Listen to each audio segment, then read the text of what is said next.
olha, não há como não tratar do tema praticamente de maneira diária. Fator Rússia invadir a Ucrânia trouxe severas mudanças no mercado financeiro, para a economia mundial, para o estabelecimento geopolítico do mundo e, claro, que tudo isso respinga sobre as negociações com as commodities agrícolas. Nós temos impactos importantes nas cotações, nos negócios com café, com algodão, com açúcar, já são muito afetados, com cacau também. Trigo, nem se fala, milho e também todo o complexo soja. Para falar a respeito de como que esse cenário tem afetado os negócios em Chicago, em especial com a soja, eu vou conversar agora com Aaron Edwards, que fala conosco pela internet e conversa um pouco a respeito do que nós temos hoje no cenário voltado para o mercado.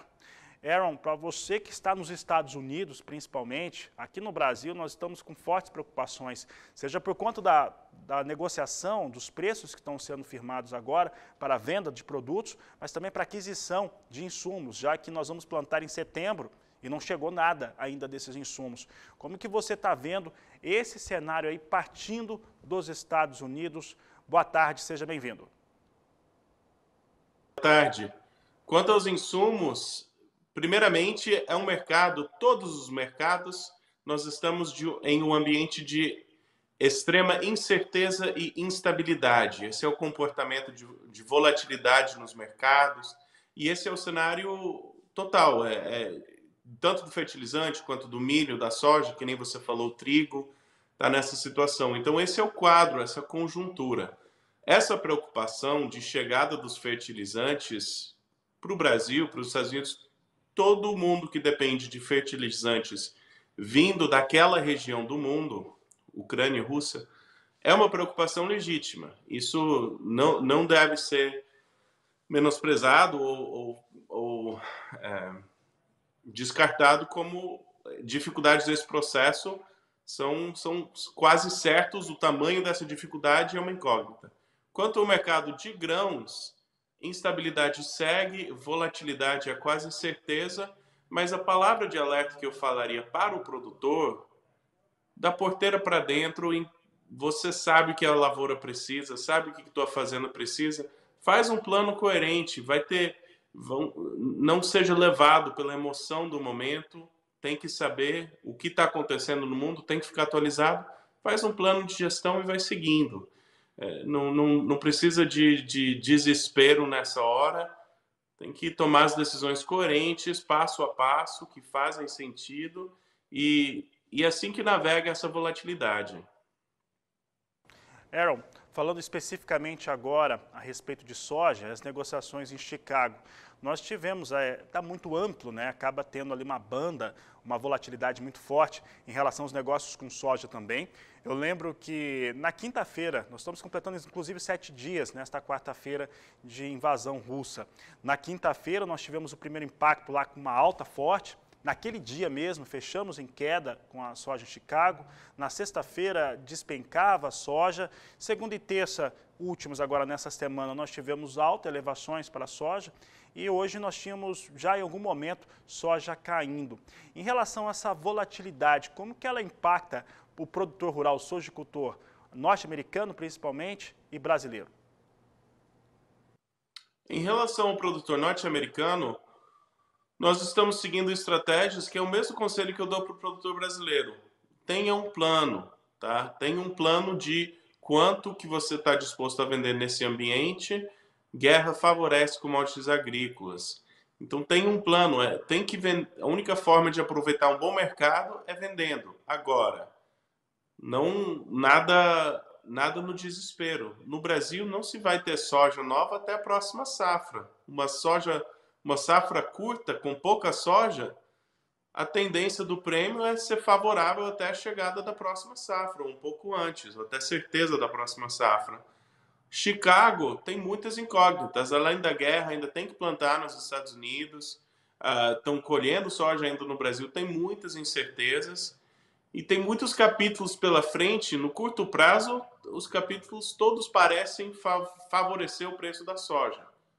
Nesse mercado em tendência altista, que segue em tendência de altista, com todo o quadro de incerteza, nós vamos ter esses grandes dias de baixa. Isso vai acontecer, é natural. É muito normal em mercado altista com volatilidade você ter essas correções, às vezes até violentas, para o lado de baixo. Paciência, não tem que ter desespero. Faz um plano, segue o plano, aproveita as boas oportunidades de venda, não vende tudo de uma vez.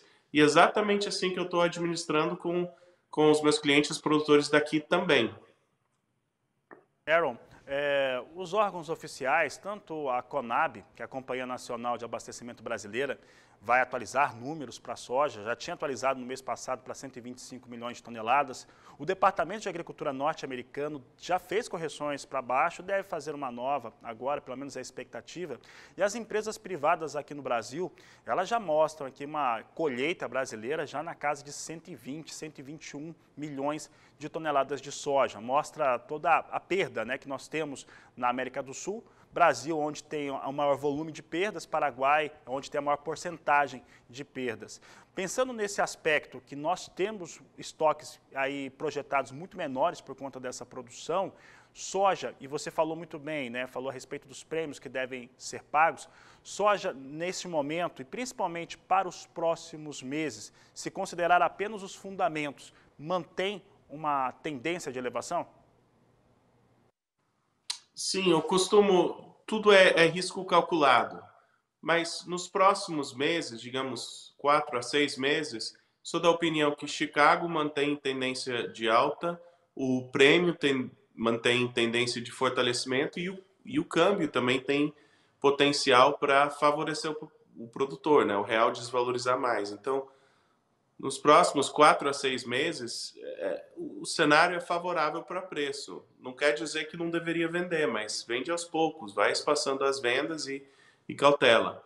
Depois, no segundo semestre, dependendo da safra norte-americana, se tiver uma quebra de safra por aqui, nós podemos, inclusive, desafiar recordes passados.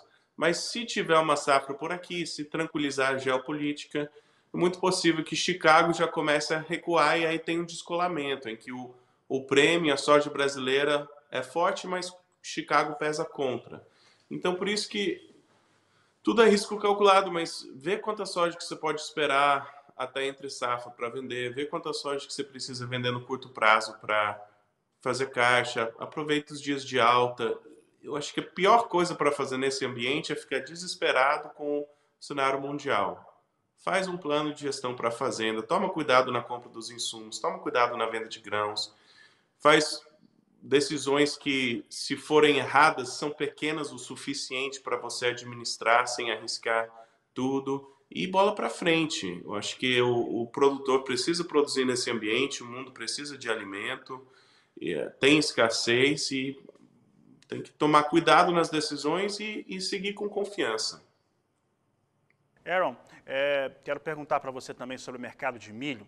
Aqui no Brasil, nós temos, e você conhece muito bem o país, vai se colhendo a soja e a máquina vem atrás semeando o milho, né? Nós colhemos uma e plantamos a outra. Naturalmente ou tradicionalmente, à medida em que as áreas que vão sendo ocupadas com milho, nós temos uma redução dos valores. E estava acontecendo isso mesmo, tanto no mercado físico quanto no mercado futuro brasileiro. A gente até dizia que aquele momento melhor de negociação do milho tinha passado. Veio a questão do conflito, claro que mexe com tudo, e nós temos visto agora um milho com preços mais sólidos, inclusive em elevação. Isso ocorre também no cenário internacional. O que você apontaria em relação às negociações com milho? Tanto aí fora, nos Estados Unidos, né, que nós estamos vendo o milho em Chicago disparar, e aqui no Brasil, que deu uma tendência diferente do que vinha ocorrendo antes por conta da semeadura.